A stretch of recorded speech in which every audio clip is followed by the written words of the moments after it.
Hi, everybody, and welcome back to Cat's Track. Thank you for subscribing, liking, and sharing this with your friends. Today's episode is with my dear friend, Gord Anderson. Gord was born in Port Credit, Ontario, and he met his amazing wife 30 years ago this year on a bus loose ski trip tour to Whitefish. Oh my gosh, so fun. I can just imagine. They have two great boys and a cute rescue dog from the Caribbean, Scruffy. Besides his loved ones, Gord tells me that the best way to describe his passion is how they pick startups to assist them. If there's a great scientist with a global impact idea, and if there's a philanthropic or Indigenous opportunity, it's a home run. Friends, thank you so much. Friends, check out his full bio, and thanks for joining us today. Gord, thank you for joining us today. Thanks, Catherine. I'm glad you're here. Are you ready for the questions we sent you? You bet. Awesome. Okay, the first one, we've changed them up a bit. Why do you do what you do in the world of work? Well, I describe myself sometimes as a slow learner. It took me 35 years to actually exit financial services, where I was working both domestically in Canada and internationally in Europe and the US and the Caribbean, mostly in the Caribbean.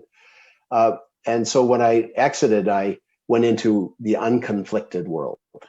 So providing advice without selling products and services, which has been great. And so I love it. And as you alluded to in your opening comments, one of my real passions is to help commercialize some of the best research coming out of the universities in Canada, and in particular with a big focus on Alberta and having a global impact. But I also love helping Indigenous communities across Canada in economic development, impact philanthropy, and I still keep my feet in the Caribbean. Thank goodness. And next time you and your sweetie go, I'm in. Perfect. I just have one question before we go on to the next part about the Caribbean and what's cool there. Specifically around your passion around Indigenous. Can you tell me where that comes from, Gord? It goes back to my early days in CIBC in the 90s, and I helped launch in Alberta and the Northwest Territories region for CIBC, the Indigenous banking services. And so I started working with communities way back in the 90s. I took a brief sojourn when I went to the Caribbean. But when I came back in 2011, I kind of full 2 feet back into, and a passion to really not only resolve land claim settlements and other financial settlements that are owed to the communities through treaties, but to prepare those communities for the receipt of those funds in terms of governance and leadership development, and really strong economic development, true partnerships with non-Indigenous business to move economic development forward in Canada. Very good. I always wondered that. I know that you certainly have your hand in many projects and specifically around Indigenous. So thank you for sharing that. You're welcome. And what about the next part with what's cool in the Caribbean? With how many years were you there in total? Just under 9 years. Awesome. Why would we go there? Lots of reasons, both business and personal. And just a little bit of background, even before I moved to the Caribbean. So starting about 1998 with CIBC Global Private Banking, I was assisting companies and ultra high net worth individuals in setting up internationally. And from a North American perspective, the Caribbean's often the domicile of choice because direct flights in the same time zone, the same languages. So all of those reasons. And Canada's had a special relationship with the Caribbean going back 100 years.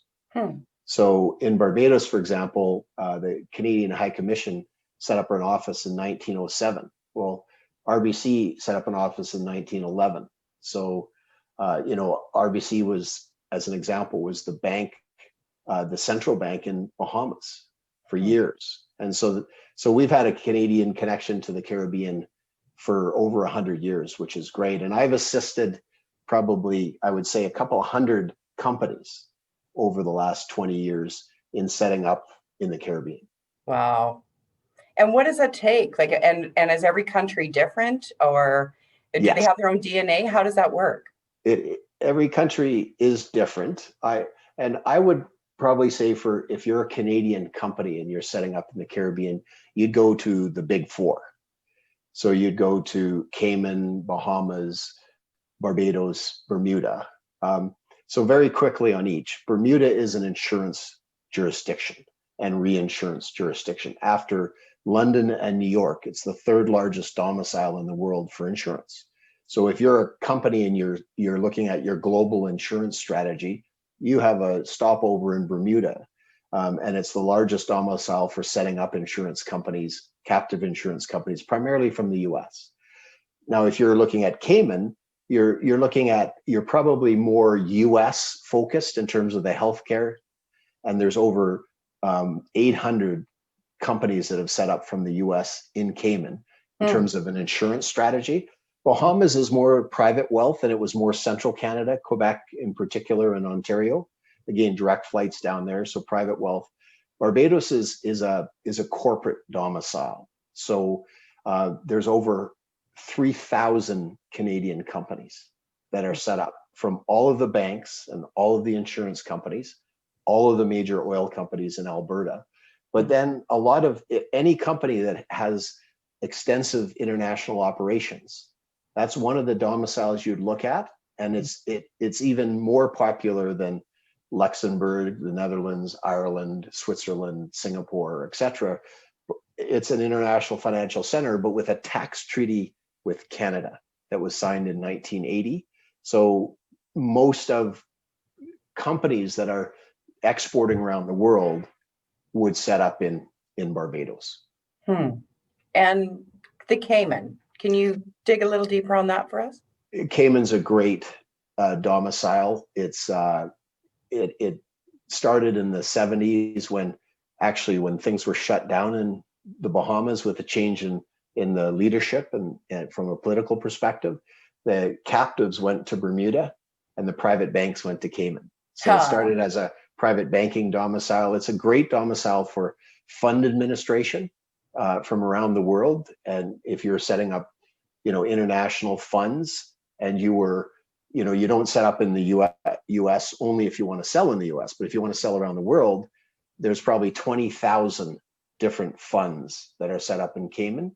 And as I mentioned earlier, about 900 companies, probably 800 of which are US companies that have set up in Cayman for captive insurance and managing their global risks. So Cayman's probably a bit more of a US domicile, and Barbados a bit more Canadian.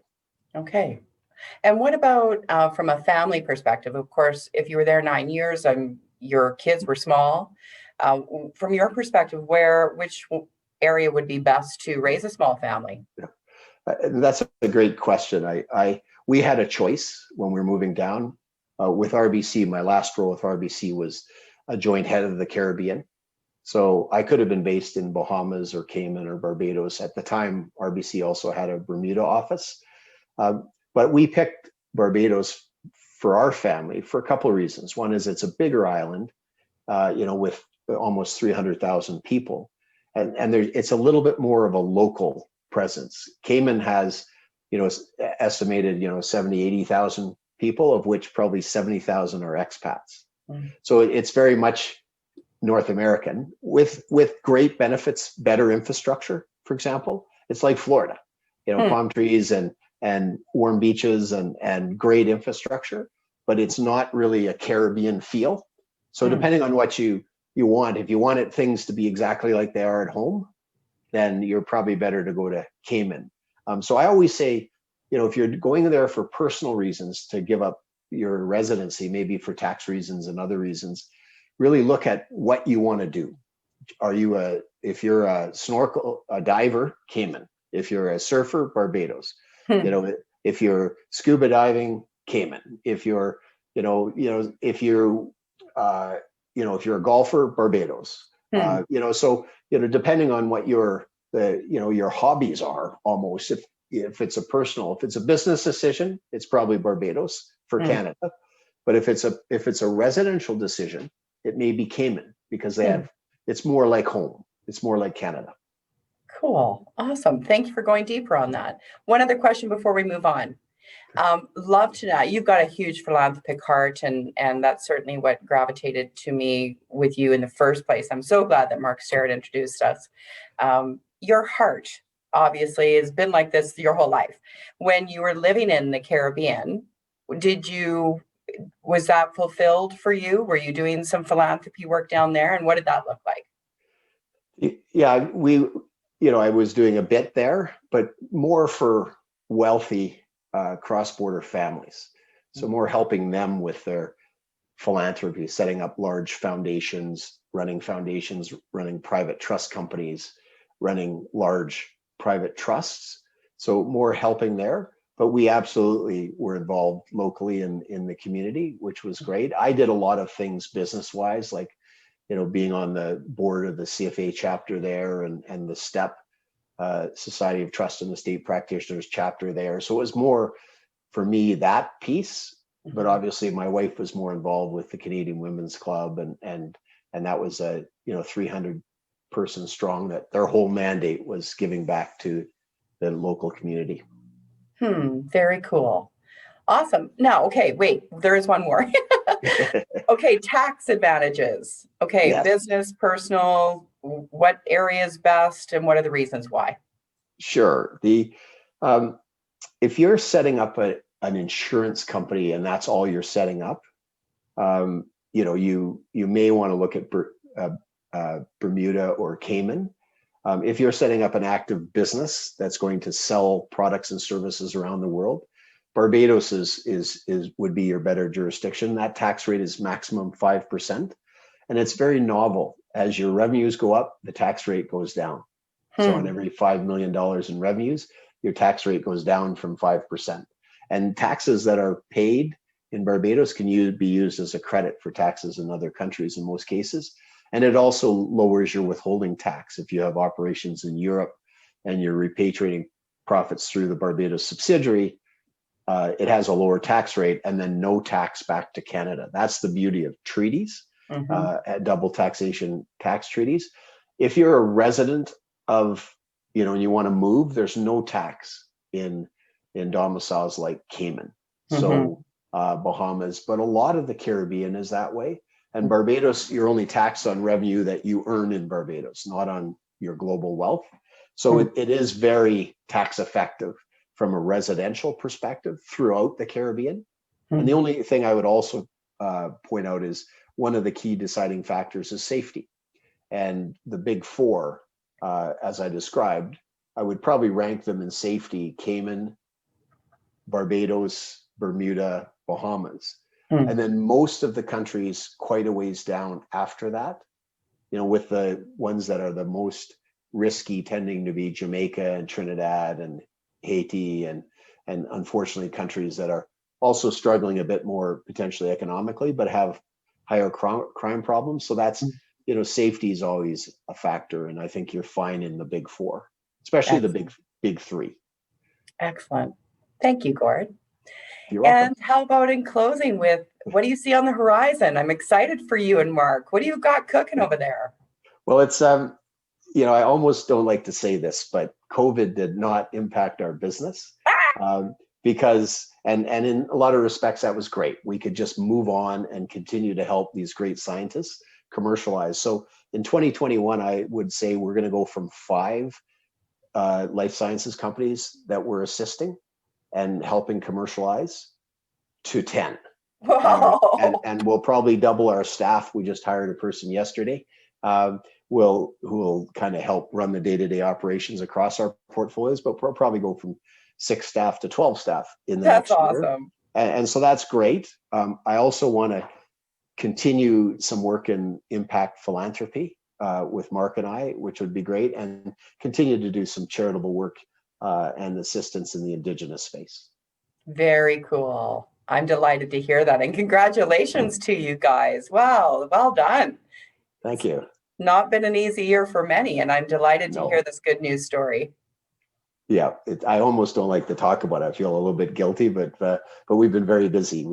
I guess personally, we'd all love to be able to go to Europe for a month in the fall and things like that as things hopefully open up. But like everybody, we just have to put some of those plans on hold until we know it's safe to do so.